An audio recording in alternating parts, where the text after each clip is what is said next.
Hello guys, कैसे हो आप सभी। तो आज हम फिर से स्ट्रक्चर नंबर 15 की बात करेंगे और इसमें हिंदी पहचान रहेगी वाक्य में आ जाए मुश्किल है तो इंग्लिश में बोलेंगे it is difficult to, verb की फर्स्ट फॉर्म प्लस ऑब्जेक्ट।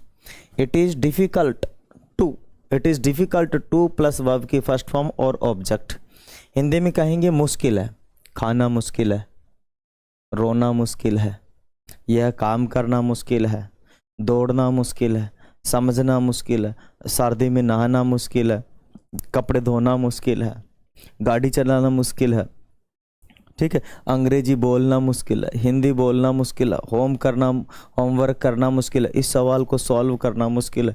काफ़ी सारे इतने एग्जाम्पल्स हैं जिनको हम हिंदी से इंग्लिश में बदलना चाहें तो इस स्ट्रक्चर की हम हेल्प लेंगे। मतलब इट इज़ डिफ़िकल्ट टू तो रहेगा, वर्ब की फर्स्ट फॉर्म रहेगी, ऑब्जेक्ट रहेगा, हिंदी में कहेंगे मुश्किल है। तो मैं कहूँ कि यह काम करना मुश्किल है, it is difficult to do this work, it is difficult to do this work, it is difficult to do this work, it is difficult to do this work. उसे बुलाना मुश्किल है, it is difficult to tell नहीं आएगा, यहाँ पे call आएगा।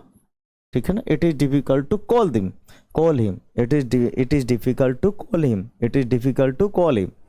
बुलाना है ना, बुलाने को कॉल कहते हैं, टेल बोलने को कहते हैं, है ना। यहाँ पे बोलना नहीं है, बुलाना है। ओके, बताना है, बताने को टेल कहते हैं। बताना मुश्किल है, बताने मुश्किल में ये हो जाएगा, उसे बताना मुश्किल है तो it is difficult to tell him, it is difficult to tell him. आगे हम बात करेंगे लिखना मुश्किल है तो it is difficult to write this, यह लिखना मुश्किल है, it is difficult to write this. Homework करना मुश्किल है, it is difficult to do homework. ठीक है, बोलना मुश्किल है, it is difficult to speak, English बोलना है मुश्किल है, it is difficult to speak English. आगे देखें, उसे बताना मुश्किल है, it is difficult to tell you. उसे या तुम्हें बताना मुश्किल है, it is difficult to tell you. उसे बताना मुश्किल है, it is difficult to tell them.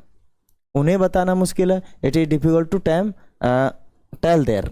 ठीक है, आगे यहाँ से कूदना मुश्किल है, it is difficult to jump from here, it is difficult to jump from here, it is difficult to jump from here. यहाँ आना मुश्किल है, it is difficult to come here, it is difficult to come here.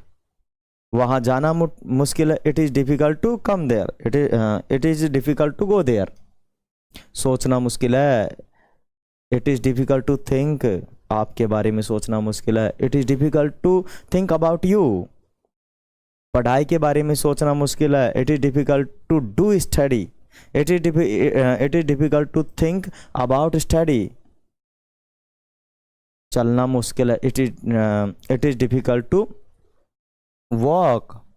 Road पर चलना मुश्किल है, it is difficult to walk on the road. Footpath पर चलना मुश्किल है, it is difficult to walk on the parapet footpath को parapet कहेंगे। ठीक है, और भी काफ़ी सारे सेंटेंस हैं जिनको यूज़ करते हुए हम इस स्ट्रक्चर को यूज़ करते हुए उन सेंटेंसेस को हिंदी से इंग्लिश में कन्वर्ट कर सकते हैं। If you want to learn more such type of structures you can join our channel, you can subscribe our channel. Thank you, जय हिंद।